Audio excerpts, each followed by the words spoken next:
Kristo. Tumsifu Yesu Kristo.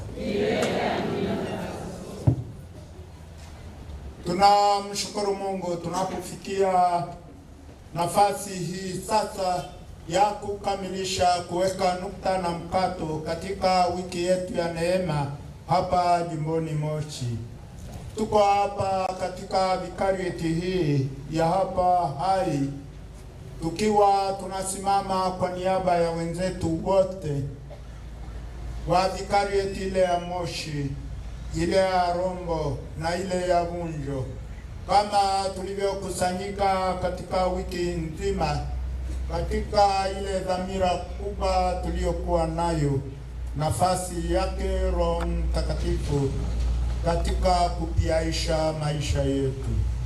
Kwa hivi hapa tunapokuwepo hapa, tuko kwa ajili yetu sisi wenyewe kwanza wa hapa Hai, lakini tuko kwa ajili ya jimbo letu zima, jimbo Moshi. Tupende kumshukuru Mungu kutuwezesha na kukamilisha kazi yake kwa wiki hii nzima. Tunapofika hapa mwisho na tukiangalia tulikotoka toka Jumamosi mpaka Jumamosi hii, tunaona tu baraka yake Mwenyezi Mungu inayotiririka kwetu, katika nyumba zetu, katika familia zetu, katika vigango vyetu, katika jumuiya zetu na katika parokia zetu zote na kwa jimbo zima. Kwa hivi tumshukuru Mwenyezi Mungu aendelee kutulinda na tukinge na yote. Halafu neno lake Mwenyezi Mungu ambalo anatupitishia leo kutoka Injili hiyo ya Luka inakamilisha kile ambacho tumefanya sasa hivi. Tumefanya toba, tumekubali na kuamua kusamehe, na tumekubali upatanisho, na natubariki vizuri. Ni kama tulikuwa kama huyo Lawi. Lawi ni huyo ambaye bila shaka ni mwinjili mwenyewe baadaye, lakini huyo Lawi alikuwa mtoza ushuru. Ukitaka kuelewa vizuri ujumbe ni kwamba watoza ushuru walihesabiwa na waliangaliwa na Wayahudi kama wadhambi wasioelezeka, tena wasaliti kabisa wa nchi yao, kwa sababu walikusanya kodi kwa ajili ya Waroma dhidi ya Wayahudi.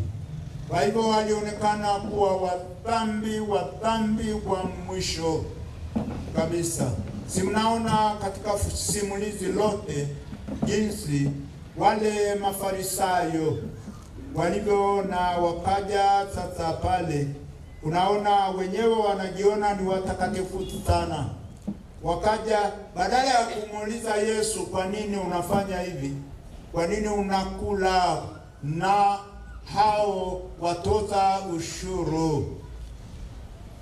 Wanauliza wanafunzi, kwa nini mnakula? Yaani ninyi ni basi wanataka kumwambia Yesu. Na Yesu anajibu vizuri. Kwa kweli asiye mgonjwa anayehitaji tabibu, anayehitaji mganga ni mgonjwa. Anasema sikuja kwa ajili ya watu wenye haki, nimekuja kwa ajili ya wakosefu, ili wapate kutubu na kumrudia Mungu. Mimi naomba tuangalie hivi sisi sote, wala sio wa vikarieti hii tu ya hapa Hai, tuangalie na vikarieti nyingine za jimbo letu. Kwa wiki hii ya neema tumeitwa kama Lawi alivyoitwa. Ametuambia njoo, na moja kwa moja Lawi hakuwa na kitu, aliacha moja kwa moja kila kitu akamfuata Yesu. Na alilofanya lililofuata ni kumwandalia karamu, kama sisi tulivyofanya. Baada ya maungamo yetu leo tumeandaa karamu ya Ekaristi Takatifu, na hapo ndipo tunapokutana sasa wote katika karamu hii. Bwana wetu Yesu Kristo anakula nasi, aliyotuita kutoka kwenye dhambi zetu tukamwelekea. Anashiriki karamu hiyo pamoja nasi. Anasema amekuja kwa ajili hiyo, kwa hivyo tumpokee. Nami ninaona maneno hayo yangetosha kabisa jioni hii, ikiwa ni siku ya Jumamosi na giza linapoelekea, yanatosha tu kwamba wewe na mimi, kila mmoja, Yesu ametuambia kama alivyomwambia Lawi, nifuate. Tumfuate Kristo. Tumfuate Kristo maana yake nini? Yaani fikra zetu ziwe zake Yesu Kristo. Anatuambia tuje ili namna yetu ya kufikiri ifanane na yake. Anatuita ili namna yetu ya kujihisi ifanane na yeye. Anasema njoni ili namna yangu ya kusema ifanane na yake. Alafu anatuita ili matendo yetu yafanane na matendo ya Kristo, na mwisho maisha yetu yote yafanane na yake Yesu Kristo. Tunaweza kumwambia Bwana, nakupa hii mikono yangu sasa, iende ikafanye kazi zako pamoja na wewe. Tunaweza kumwambia pia Bwana, nakupa na miguu yangu hii kabisa, ikatembee katika njia zako. Tunaweza kusema Bwana, nakupa na akili yangu ili wewe ufikiri ndani yangu na kutenda kazi yako ndani yangu, upange mipango yako na kuiratibisha hata kuitathmini ndani yangu.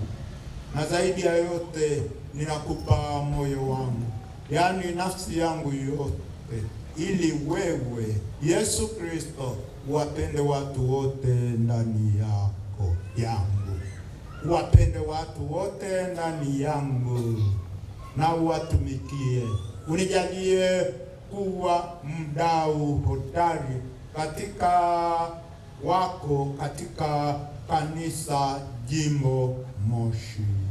Na mwisho kabisa tumwambie tuwe Bwana, ninakupa na nafsi yangu yote, ili isiwe ni mimi ninayeishi, bali uwe ni wewe unayeishi ndani yangu na kutenda kazi yako ndani yangu, nami na wewe tuwe kitu kimoja.